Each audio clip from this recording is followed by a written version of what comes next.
আসসালামু আলাইকুম। টক ঝাল মিষ্টি আমের আচারে সর্বপ্রথম আমরা আমগুলোকে সেদ্ধ করে নিব।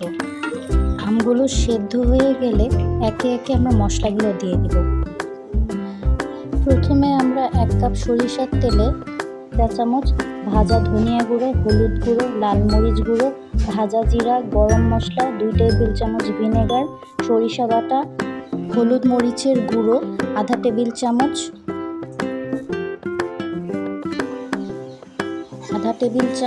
এগুলো সব তেলের মধ্যে মশলা কিছুক্ষণ কষিয়ে নেব।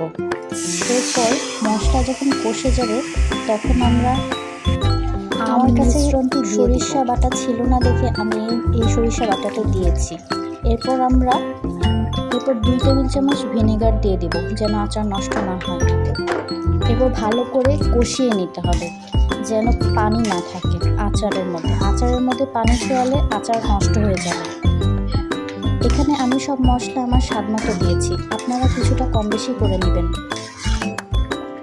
সাধারণ নুনের জায়গায় বিট লবণ দিলে টেস্টটা একটু ভিন্ন আসবে, সুতরাং যে যার টেস্ট মতো দিতে পারেন। মশলাটা ভালো করে কষিয়ে আমগুলো দিলে ঘন হয়ে আসবে। এরপর স্বাদ মতো গুড় দিয়ে দিবেন। আমি গুড়টাও অ্যাড করতে ভুলে গিয়েছি আপনাদেরকে দেখাতে, গুড়টা অ্যাড করে নেবেন। এরকম থিকনেস আসবে। 10 থেকে 15 মিনিটের মতো জাল করলে এরকম থিকনেস চলে আসবে। আচার তৈরি। ধন্যবাদ।